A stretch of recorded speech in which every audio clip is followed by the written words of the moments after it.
everyone, I'm Eden Mingo, and today we are going to interview a multi-level teacher. And let's welcome our guest for today.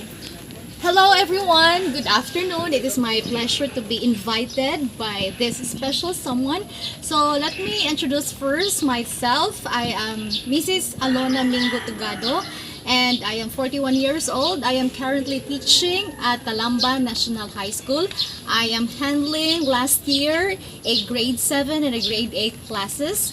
So I am teaching values education or edukasyon sa pagpapakatao.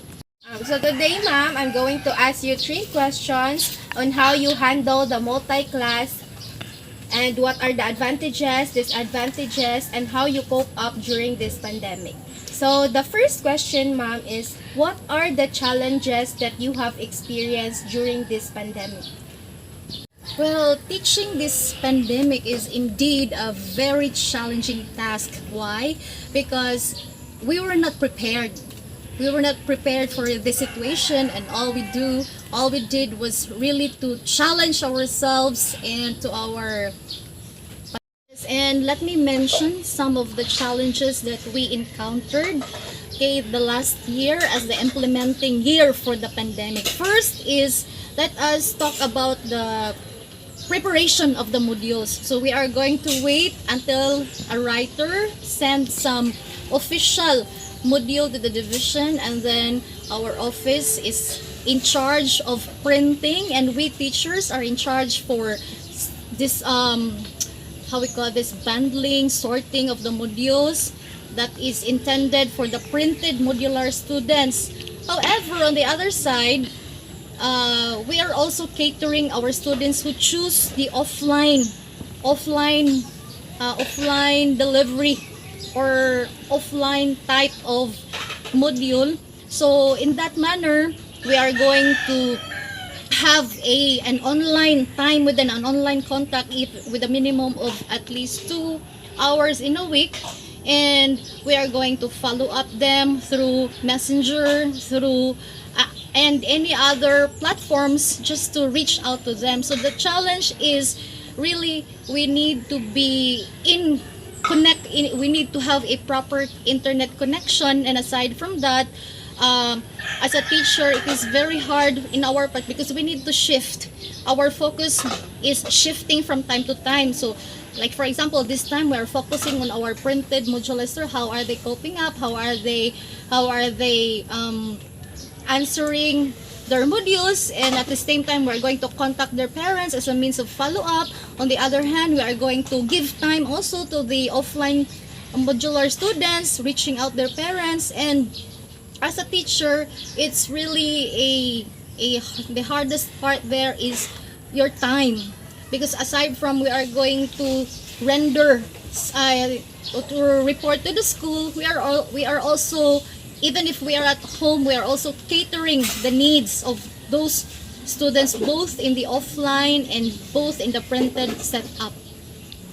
Of course, it's hard for us to adjust the preparation of the weekly home learning plan or the daily lesson log. So even if we are not conducting a face-to-face, but at least we have to prepare. So every module, we're going to study, and we're going to think ways of how can we deliver, and that is through the weekly home learning plan. Aside from that, another challenge that we encounter is the number one is how can we measure the learning of the students, the reliable way of measuring the learning of our students, knowing that in our experience, although the parents would really want to help their children to really pass, but there are cases that they are the one who's answering. And proof of it is, as teachers, as we go with the checking of our printed modules, we can really see the difference of the penmanship. So that is another challenge. And another challenge also is, of course, we can question in our mind if those children who passed, as in who are promoted this year, would Another challenge I remembered during last year was also the enrollment. So parents believe that the enrollment was so easy. Upon enrollment, they believe that their children are okay. But no, that doesn't stop there. So aside from that, another challenge we've met is the retrieval of the outputs. Supposed to be the setup for the printed modular. Parents will be coming to school, get the modules, and then endorse it to their children together with the instructions of the teachers, and will submit the answers on the next week and get another. But somehow the problem is most of the parents are working. So in the end, as a result, they cannot pass the outputs of the students on time. So the tendency is that teachers will be having a hard time to follow up because students are now in a late submission. So whenever we follow up the next week, so they're going to get another module, so magpundok na ang ansiranan sa bata, dili na maato. On the other hand, for the online or the offline setup, parents assumed that since they are providing internet, computer, gadgets, laptops, and all in all, they believe that their children are doing in all honesty in answering their modules. But when we made follow-up nga, oy ma'am, how is your child? He hasn't submitted any or she hasn't submitted any.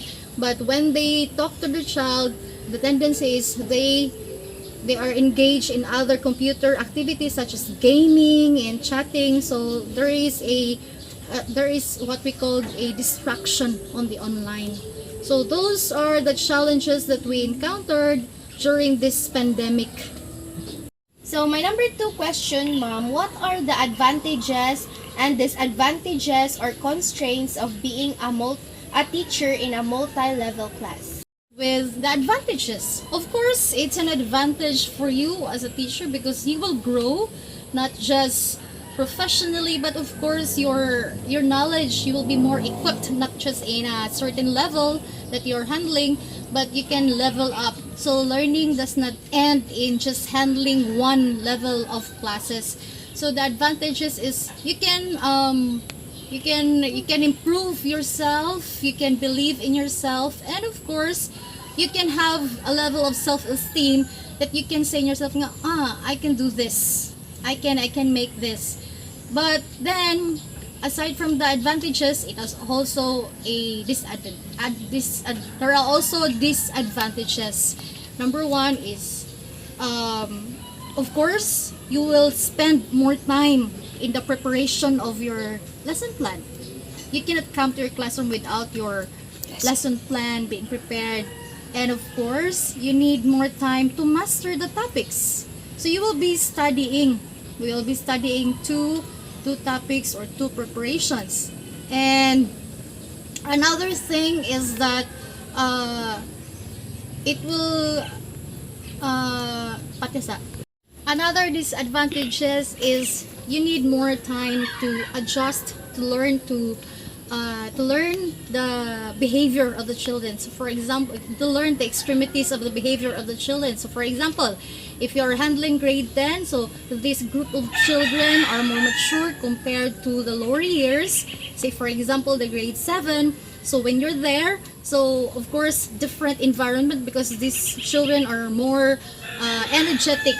And of course, the disadvantages also is that you need to prepare activities that will suit for the children's span of attention, so that they will not be sleeping in your class. So probably those are the disadvantages of handling a multi-grade level. And the adjustment, of course. This is my last question, ma'am. So what is your advice and recommendation for future teachers of multi-grade classes in handling classroom management and effective teaching strategies? Well, my advice is this, no? Simple. If you really want to be a teacher, the first thing you do is to really love the thing that you are doing. Love the teaching profession. And after that, things will just follow. Another is you should be prepared all the time. Learn to be flexible, learn to adjust not just your environment but of course with the people around you. And For the future teachers who will be handling a multi-grade level, just don't be discouraged, because when you are into the job itself, you will find some ways on how to do better. You will be more initiative if only you are going to love your profession. So do not be afraid. Everything will just follow. Just be into it and embrace positivity in all aspects of being a teacher. So that's it. So thank you, ma'am, for giving us your time for today, that we were able to interview you. And that will be all for today. Thank you. Bye.